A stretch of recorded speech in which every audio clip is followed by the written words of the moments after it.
Hey there, and welcome to the Deep Dive. We're taking a fascinating journey today into the world of personality and its disorders. It's going to be a deep dive into what makes us who we are and how those very things can become, sources of struggle. Yeah, right. So we'll be looking at a handbook chock full of insights on personality disorders, everything from the theoretical underpinnings to how these disorders play out in real life. Yeah, exactly. Okay, so our mission today is to unpack complex ideas like how personality is classified, how our understanding of it has evolved over time, and what the latest thinking is on treatment. You got it. And we'll be looking at, the prevalence of these disorders. Like, are they more common than we realize? So this deep dive is all about giving you a solid understanding of this complex but incredibly important aspect of human experience. So let's get things off with a question for you, the listener. Have you ever wondered, what really makes people tick? What lies beneath the surface of all those different behaviors we see in others and even ourselves? Right. It all starts with personality, this intricate system that's much more than just individual traits. It's about how we think, feel, relate to others, and even cope with the world around us. So it's like a blueprint for our inner world, how we interact with everything around us. But what happens when that blueprint shows some serious deviations from what's considered typical? That's where we get to the idea of personality disorders, right? Right, you've got it. The DSM-IV, which is like the go-to manual for mental health professionals, defines a personality disorder as an enduring pattern of inner experience and behavior that deviates markedly from the expectations of the individual's culture, is pervasive and inflexible, has an onset in adolescence or early adulthood, is stable over time, and leads to distress or impairment. Whoa, okay, that's a pretty dense definition. What are the key takeaways here? Like, what makes these patterns different from just having a bad day or going through a rough patch? Yeah, that's a great question. The key here is that these patterns are like deeply ingrained. They affect how a person views themselves, the world, and their relationships in a pervasive and inflexible way. It's not just about a few isolated behaviors. It's about a way of being that causes significant distress or impairment in their life. So it's not about putting people in boxes, but understanding that some personality patterns can actually cause real suffering and interfere with a person's ability to live a fulfilling life. Exactly. And what's interesting is that the very concept of personality disorder is debated. Some see it as a necessary tool for understanding and treating these challenges, while others worry about the potential for stigma and labeling. That makes sense. It's a delicate balance between trying to help and potentially boxing people in with a label. But to really appreciate this debate, don't we need some historical context? Like, how did we even get to this point of trying to classify and treat these disorders? You're absolutely right. Understanding how our views of personality have evolved over time is crucial for grasping the complexities we face today. Think back to ancient Greece, their concept of the four humors. Those bodily fluids that were believed to determine temperament. We might chuckle at it now, but elements of that ancient idea still resonate in some modern theories. It highlights that we've been grappling with these ideas for centuries. So we've gone from blood, phlegm, and bile to complex psychological theories. That's quite a leap. But how did that happen? The path to our current understanding has been a winding one for sure. Early pioneers like Jean-Martin Charcot, known for his work on hysteria, and Emile Kraepelin, a giant in the field of classifying mental disorders, laid the foundation for how we view these challenges today. But their approaches were quite different from what we see in modern psychology, right? Yes. Their focus was on identifying specific symptoms and trying to pinpoint a single cause for mental disorders. This was the era of single-domain approaches, as we call them now. It was about finding that one root cause, that one underlying factor that explained it all. But as our understanding grew, we realized that it wasn't that simple. So it's like trying to fix a complex machine by focusing on just one tiny gear.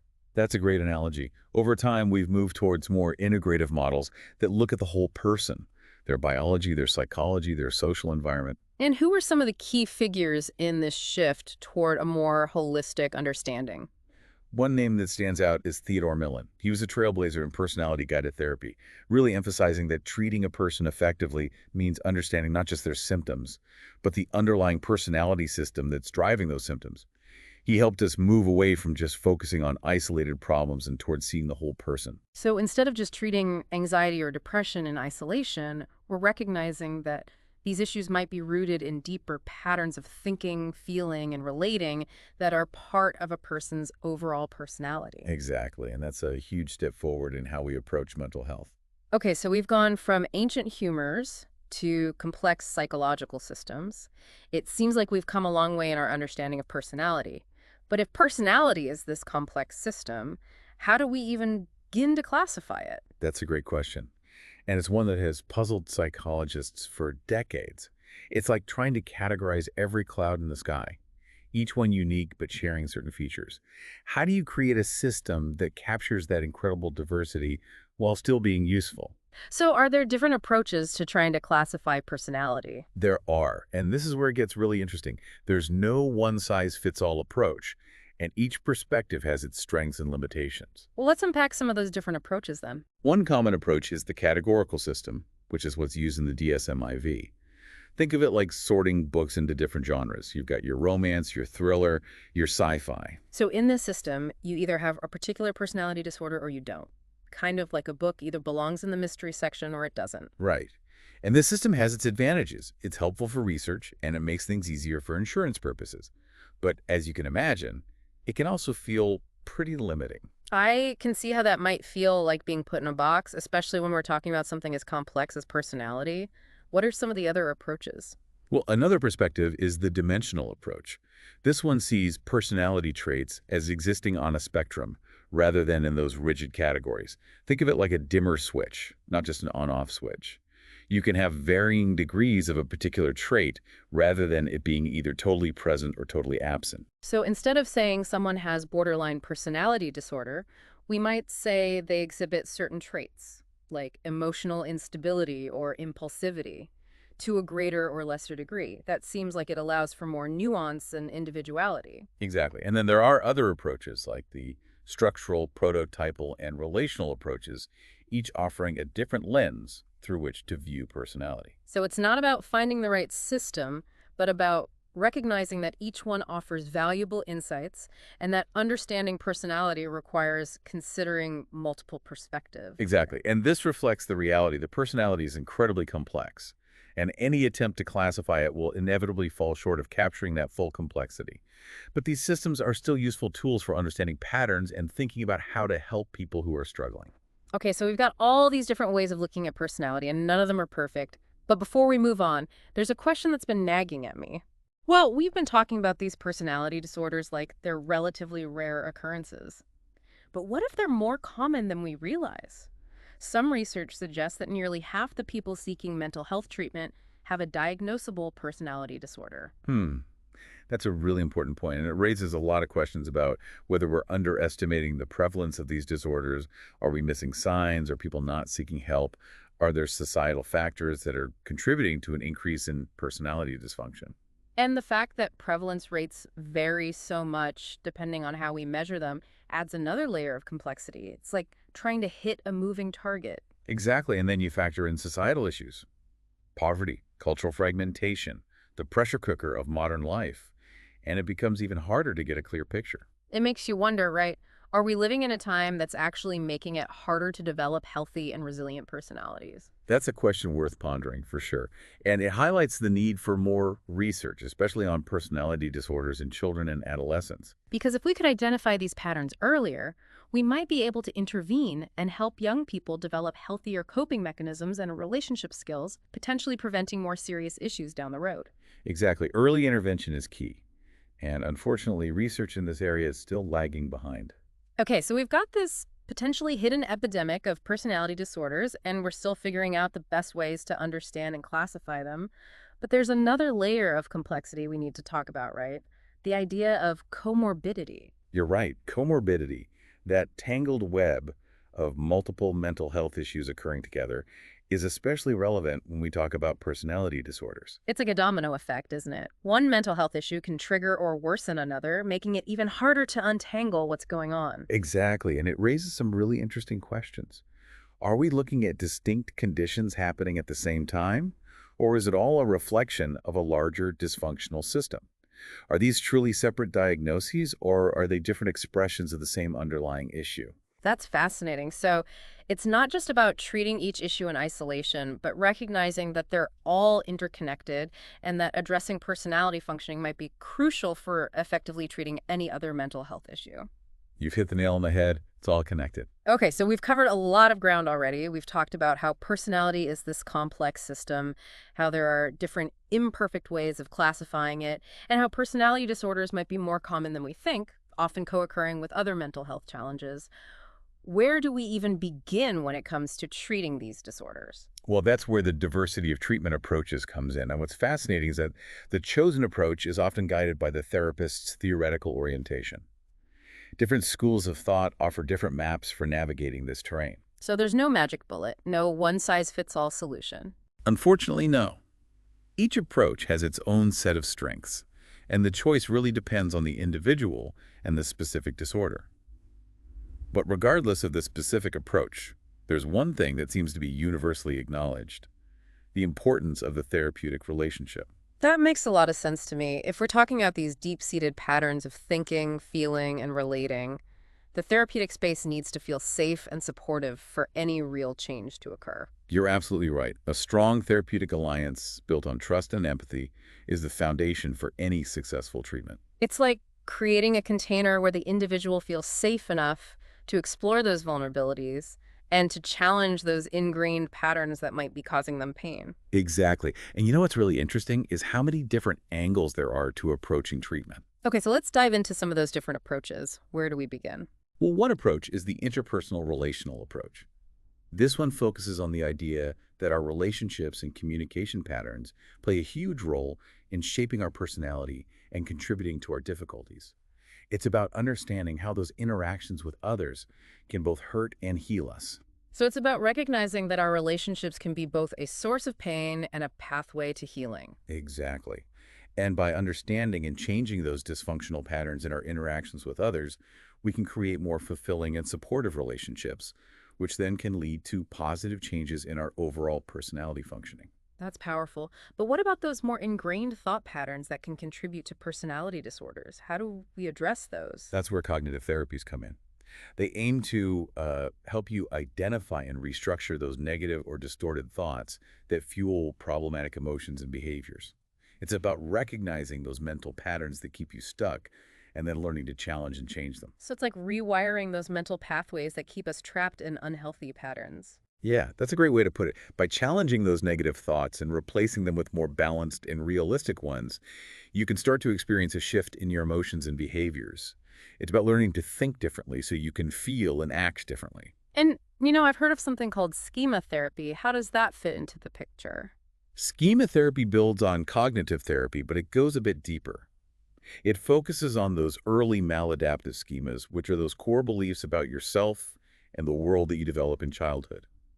These schemas are often rooted in negative experiences and can have a huge impact on your emotional well-being and relationships throughout your life. So are we talking about those deep-seated, often unconscious beliefs that shape how we see ourselves and the world around us? Exactly.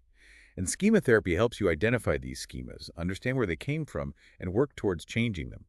It uses a combination of cognitive, behavioral, and experiential techniques, often incorporating elements of attachment theory and psychodynamic therapy. It sounds like a very comprehensive approach, recognizing the complex interplay of thoughts, feelings, and early experiences.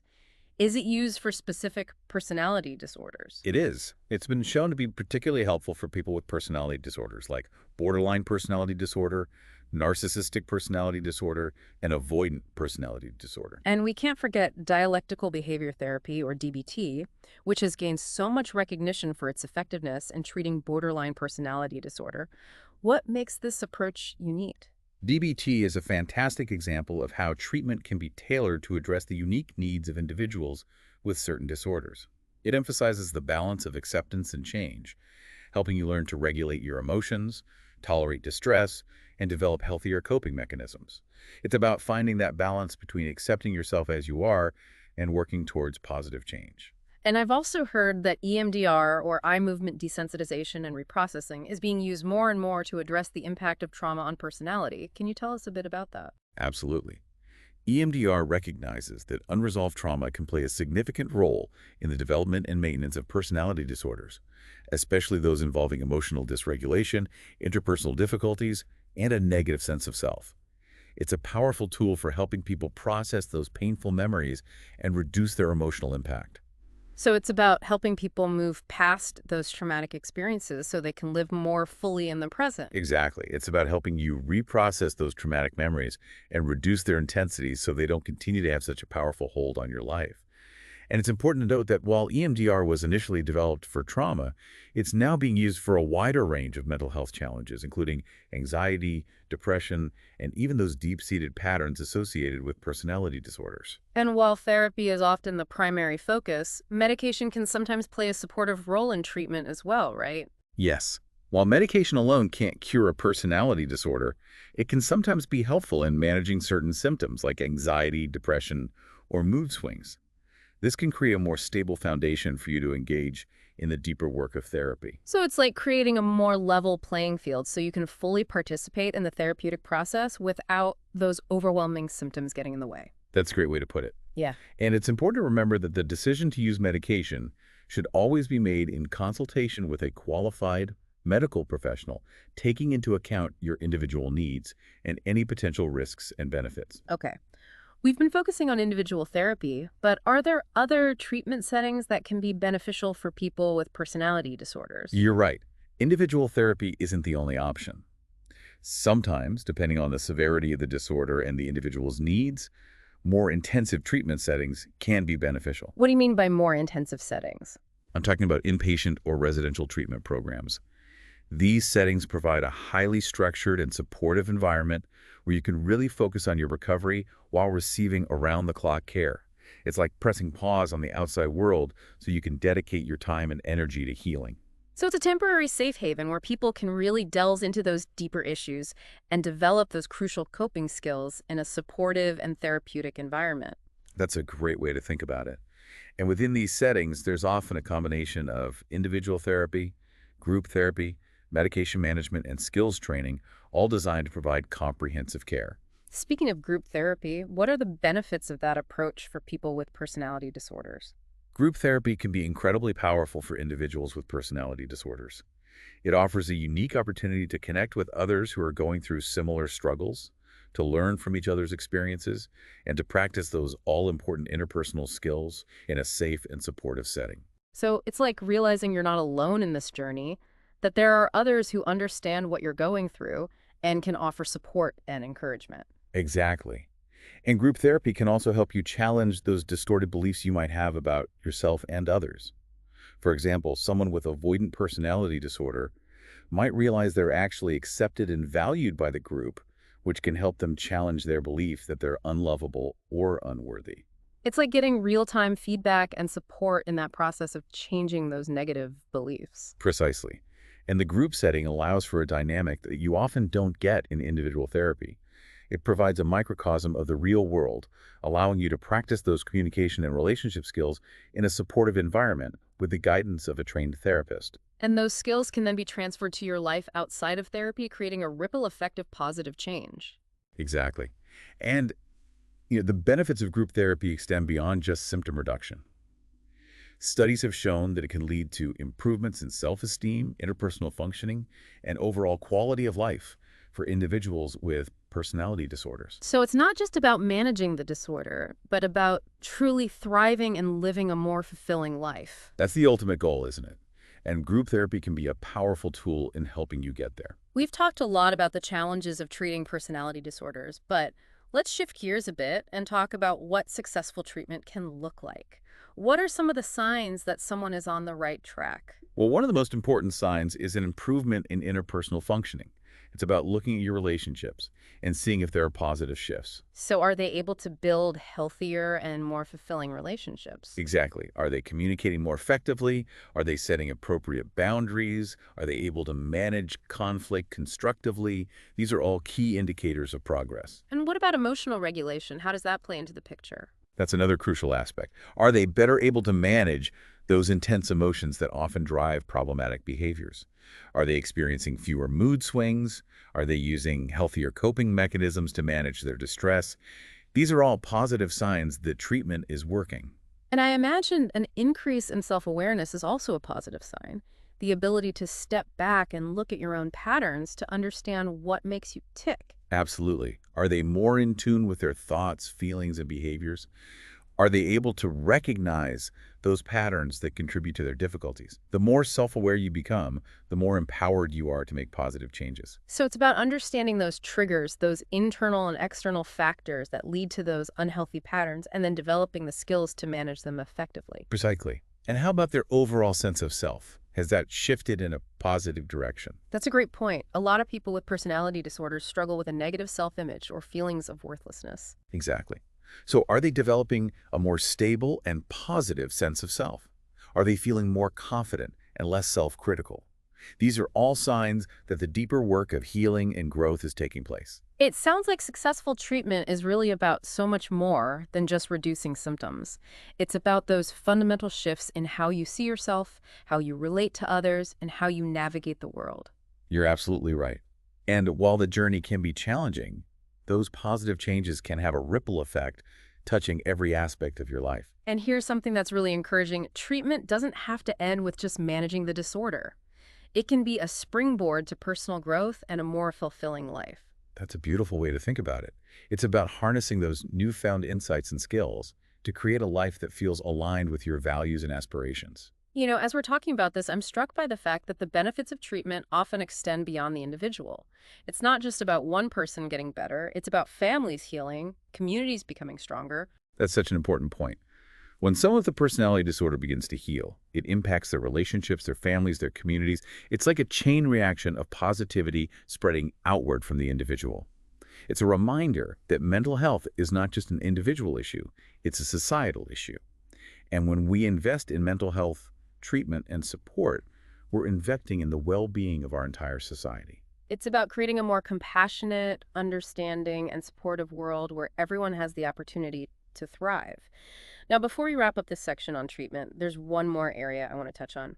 We've been focusing a lot on personality disorders in adults, but what about those challenges that can arise earlier in life? How do we recognize potential issues in children and teens? That's an important question. Personality development is a lifelong process, and sometimes those challenges can emerge in childhood or adolescence. So what are some of the things to look for in younger people that might signal a potential personality disorder? Well, it's crucial to remember that personality is still developing in children and teenagers. So it's not always easy to tell the difference between typical adolescent behavior and something more serious. So those teenage mood swings and rebellious streaks might just be part of normal development? Often, yes. But if those behaviors are extreme, persistent, and causing significant distress or impairment in their daily life, it's a good idea to seek professional guidance. Okay, so what are some red flags that parents, teachers, or caregivers should be aware of? One thing to watch for is persistent difficulties with relationships. So are they struggling to make and keep friends? Are they constantly getting into conflicts with peers or authority figures? Exactly. And it's not just about the number of relationships, but the quality. Are their relationships marked by drama, instability, or a lack of empathy? These could be signs of an underlying personality issue.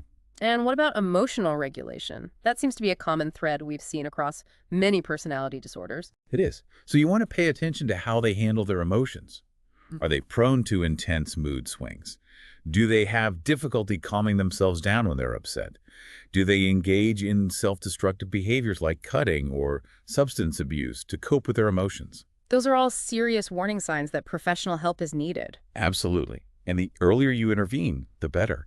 Those patterns are still developing, and there's a greater chance of preventing them from becoming more ingrained and problematic later in life. So who are the key professionals who can help in these situations? Who should parents or caregivers reach out to? Therapists who specialize in children and adolescents are a great starting point.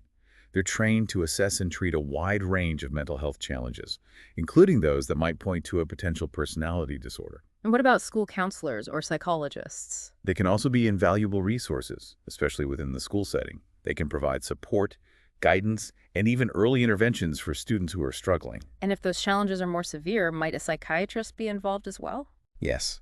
A psychiatrist can assess whether medication might be helpful in managing certain symptoms, like anxiety or depression. This can create a more stable foundation for the individual to engage in therapy. So it's a team approach involving various professionals who can provide specialized support and guidance. And it's crucial for parents and caregivers to advocate for their children, to seek out those resources, and to create a supportive and understanding home environment. Couldn't agree more. Ultimately, it's about helping young people navigate the challenges of personality development in a healthy and positive way. And it's important to remember that personality itself is not a bad thing. In fact, it's what makes us unique. That's so true. Our personality is what shapes our preferences, our interests, our values. It's the essence of who we are. And while certain personality traits can be challenging, they can also be assets. It's all about finding that balance, recognizing that every personality trait has its potential strengths and weaknesses. Exactly. For example, someone who's highly conscientious might be seen as rigid or controlling at times, but they're also likely to be responsible, organized, and dependable.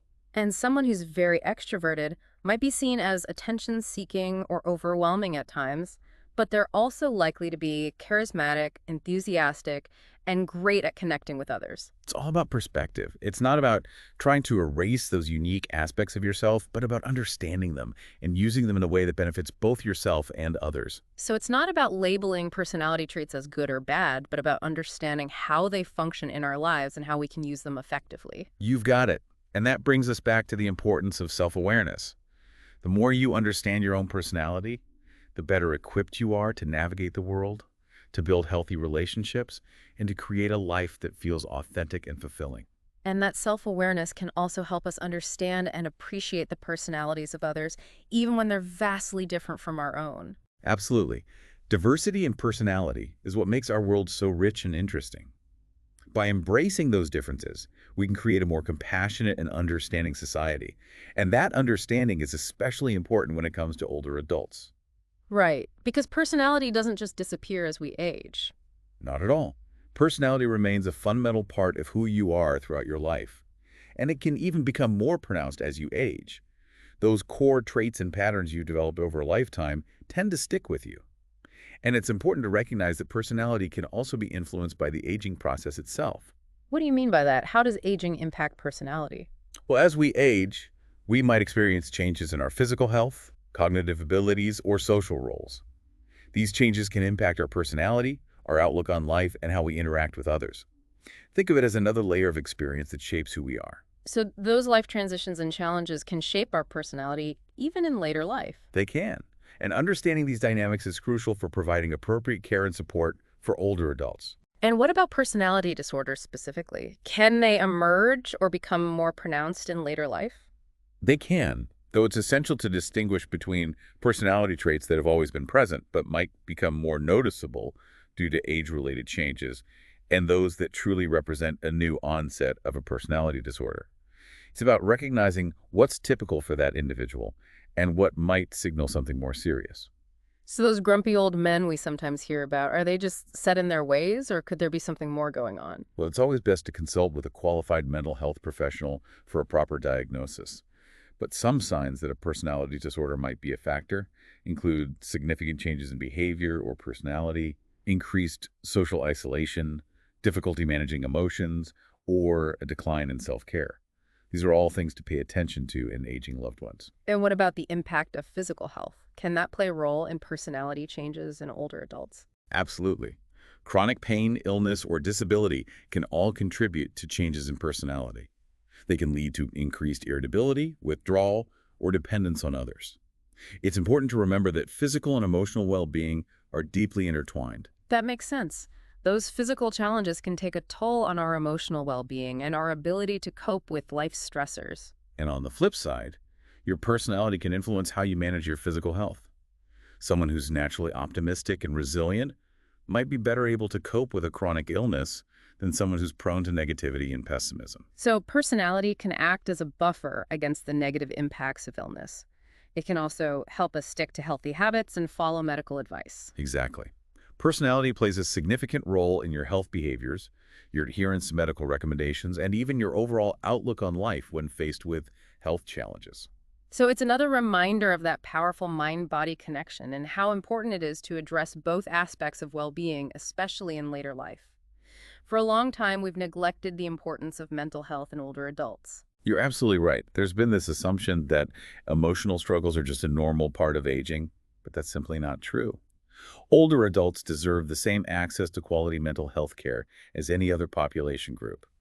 And there are effective treatments available from therapy and medication to lifestyle changes that can help them manage these challenges and improve their quality of life. It's never too late to seek help and to prioritize your mental well-being, no matter your age. Shouldn't agree more.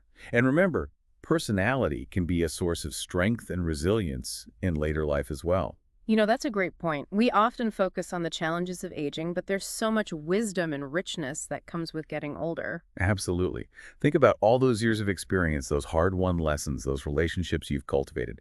They all contribute to a depth of wisdom and perspective that can help you navigate the challenges of aging with grace and even a sense of humor. So it's not just about coping. It's about finding meaning and purpose in this later stage of life. Exactly.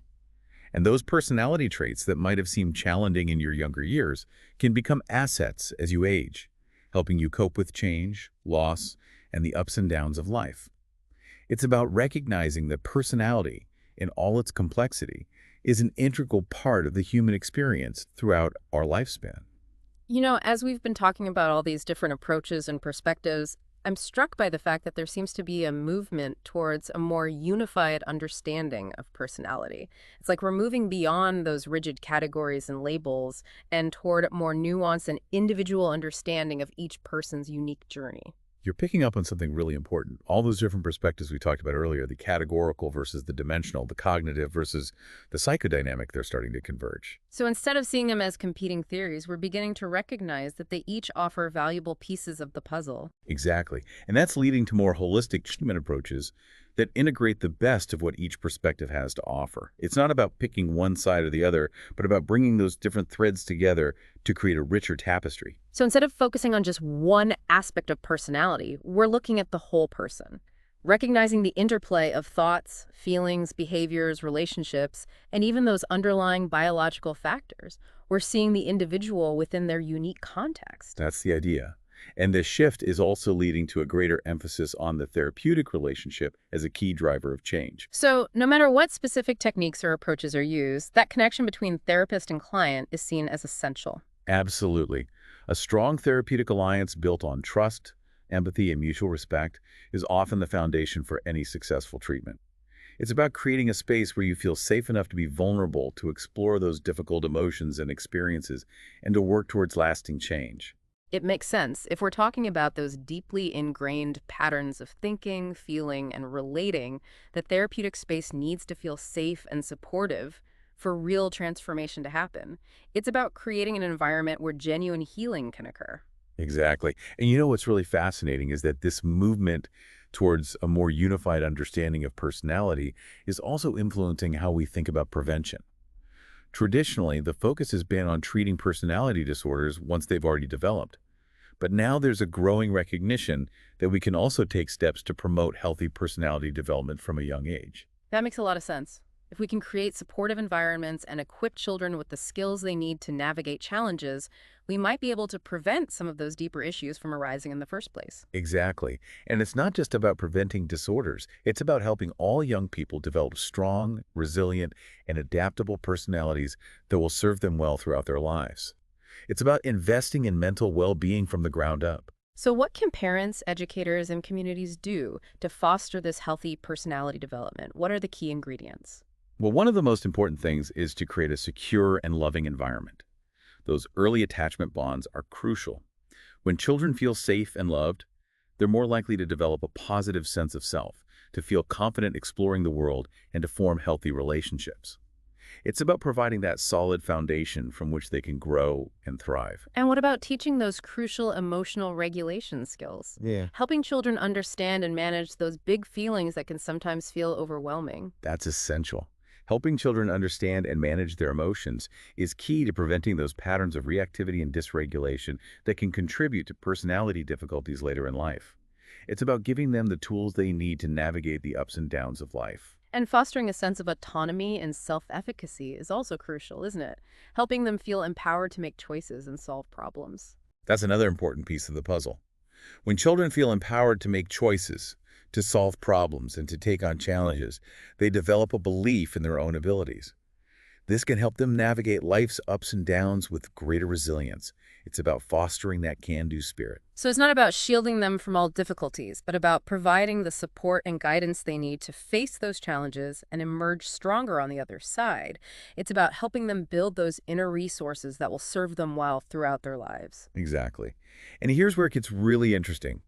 Promoting healthy personality development isn't just about individual-level interventions.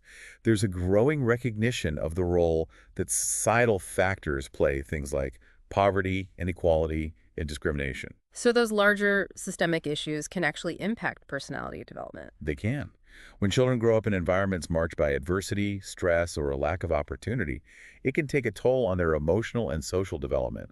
This can make them more vulnerable to mental health challenges, including personality disorders. It's a reminder that promoting mental well-being requires a holistic approach that addresses both individual and societal factors. It's about creating a world that supports children's healthy development on all levels. Well said. Yeah. Now, as we delve deeper into the nuances of personality, let's explore a concept that's been central to psychology for decades: defense mechanisms. I've heard that term before, but can you remind us what defense mechanisms are exactly? They're those unconscious strategies we use to protect ourselves from emotional pain or distress. They're like our psyche's way of shielding us from those uncomfortable feelings or thoughts that we're not quite ready to face head on. So they're like those temporary band-aids we sometimes rely on a bit too heavily, preventing those deeper wounds from healing properly. That's a great analogy. And, Mm. different personality types tend to rely on different defense mechanisms. That's interesting. Can you give us some examples? Absolutely. Think about someone with an avoidant personality. They might rely heavily on withdrawal or avoidance as a way of protecting themselves from rejection or criticism. They might avoid social situations, intimate relationships, or even opportunities for advancement at work because of that deep-seated fear of being judged or found lacking. While that avoidance might provide temporary relief from anxiety, it also prevents them from experiencing those positive interactions and opportunities for growth that could ultimately help them challenge those negative beliefs. So their defense mechanism, while providing some protection, is also keeping them stuck in a limited way of being. Exactly. And you see this play out in other personality styles as well. What about someone with a narcissistic personality? What defense mechanisms might they typically employ? Individuals with narcissistic personality often rely on defenses like grandiosity, devaluation, or denial as a way of maintaining their fragile sense of self-esteem. They might inflate their accomplishments, put others down to make themselves feel superior, or even deny any evidence that contradicts their grandiose self-image. These defenses, while protecting them from those feelings of inadequacy or shame they might be harboring deep down, also prevent them from forming genuine and reciprocal relationships. It's like they're building a wall around themselves to protect their ego, but that wall also prevents them from experiencing real connection and intimacy with others. Exactly. And understanding these defense mechanisms is crucial for effective therapy. If a therapist doesn't recognize and address those underlying defenses, the individual might not be able to fully engage in the process of change. It's like trying to build a house on a foundation that's constantly shifting and unstable. The therapist needs to help you become aware of those defenses, understand how they're operating, and develop healthier ways of coping with those underlying anxieties or insecurities. It sounds like delicate work requiring a lot of patience, skill, and trust between the therapist and the client. It is, but when those defenses are addressed effectively, it can pave the way for profound personal growth and healing. And speaking of healing, we can't talk about personality without discussing the profound connection between personality and trauma. Trauma can leave such deep scars, and it makes sense that it would have a major impact on how our personality develops, especially if those traumatic experiences happen in childhood. You're absolutely right. Trauma can deeply affect personality development, especially when it occurs early in life. Those adverse experiences can shape those core beliefs about ourselves, others, and the world that make up our personality. Trauma can disrupt your sense of safety, security, and trust, leading to the development of maladaptive coping mechanisms and relationship patterns that often characterize personality disorders. Can you give some examples of those early traumatic experiences that can have a lasting impact on personality? Of course. Physical, emotional, or sexual abuse are all significant traumas that can have long-term consequences. And it's not just those overt forms of abuse. Neglect, witnessing domestic violence, or even growing up in a chaotic or unpredictable environment can also be deeply traumatic for a child. These experiences can shape your core beliefs about yourself, others, and the world. So, for example, a child who is repeatedly neglected might develop a belief that they're unworthy of love or attention. This belief might then lead to patterns of neediness, insecurity, or even self-sabotage in relationships later in life. It's like they're trying to recreate that early dynamic, almost expecting to be rejected or abandoned. Exactly. Or a child who's experienced physical abuse might develop a belief that the world is dangerous and unpredictable, leading to hypervigilance, mistrust, or even aggressive behaviors as a way of protecting themselves. It's like they're always on high alert, waiting for the other shoe to drop. It's heartbreaking to think about how these early experiences can cast such a long shadow. It is. And what's even more challenging is that these trauma-related beliefs and behaviors often operate on an unconscious level.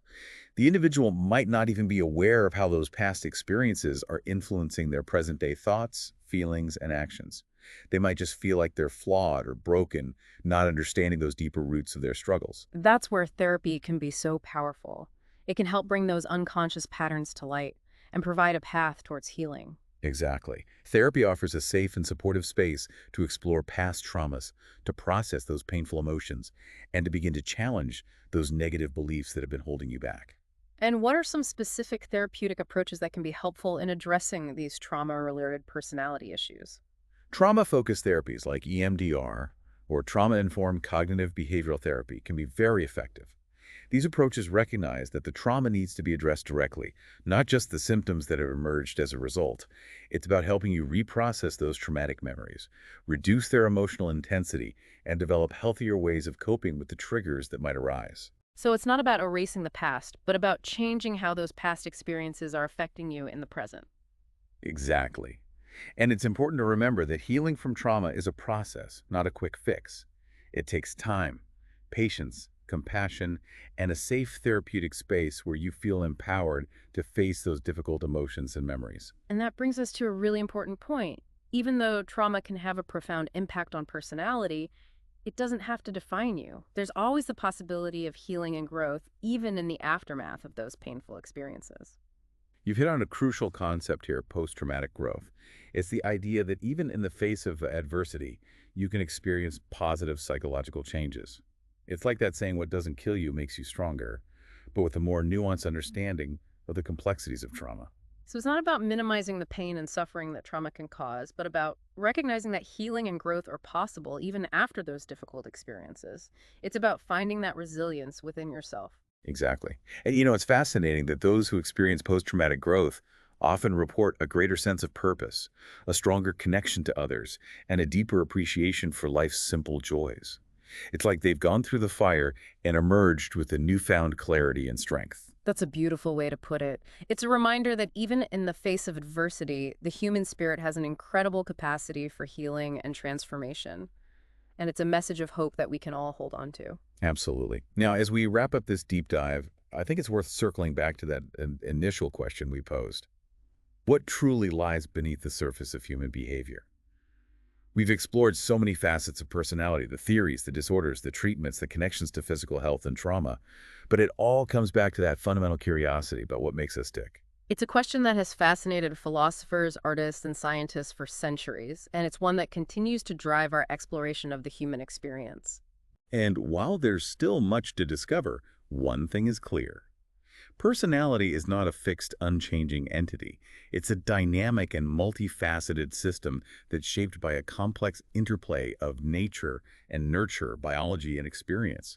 We're not just products of our genes or our environment. We're a complex mix of all these influences constantly evolving and adapting throughout our lives. And while certain personality traits can be challenging, they can also be sources of strength, resilience, and even growth. It's about recognizing that every personality has its own unique blend of light and shadow. Absolutely. And by understanding the complexities of personality both in ourselves and in others, we can cultivate greater empathy, compassion, and more meaningful connections. It's not just about labels or diagnoses. It's about appreciating the richness and diversity of human experience in all its wonderful and sometimes messy glory. It's about moving beyond those simplistic judgments and recognizing that even those aspects of personality that might initially seem disordered are often attempts to cope to protect ourselves or to make sense of a world that can feel confusing or even painful. Exactly. And it's a reminder that we all have our own unique journeys, shaped by our own unique set of experiences and challenges. By approaching those journeys with curiosity, compassion, and a willingness to learn, we can unlock the incredible potential that lies within each and every one of us. That's a beautiful way to frame it. It's about embracing the complexity and recognizing that even in those struggles, there's a story of resilience and adaptation.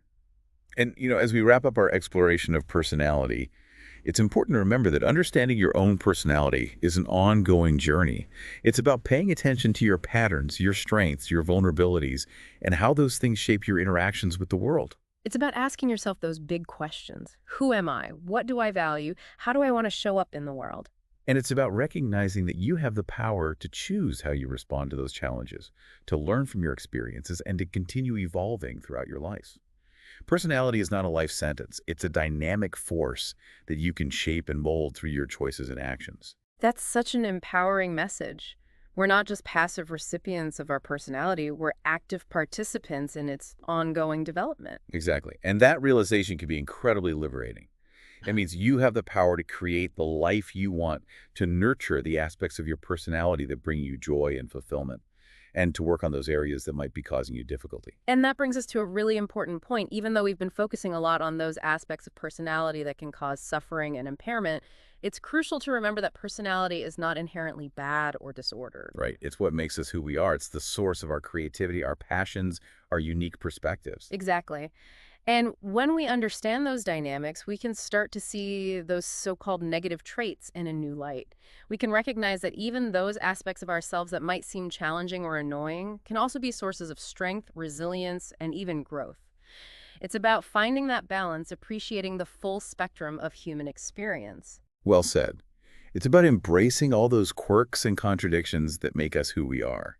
It's about recognizing that there's no one right way to be. And it's about approaching ourselves and others with curiosity, compassion, and a willingness to learn. Absolutely. So as we wrap up this deep dive into personality and its disorders, Yeah. we hope you've gained a new appreciation for this fascinating and complex aspect of what it means to be human. If you're interested in exploring further, there are tons of great resources available online and in libraries. And remember, the journey of self-discovery is an ongoing one. So keep asking those big questions, keep challenging those limiting beliefs, and keep embracing the incredible potential that lies within you. Beautifully said. And on that note, we'll see you next time for another deep dive. We were talking about how understanding your own personality is an ongoing journey. But how do you even begin to explore those deeper layers of yourself? What are some practical steps you can take to increase that self-awareness? That's a great question. There are so many different avenues you can explore. One approach is to start paying attention to your patterns, those recurring thoughts, feelings, and behaviors that show up in your life. So it's like becoming a detective in your own life, looking for clues about what makes you tick.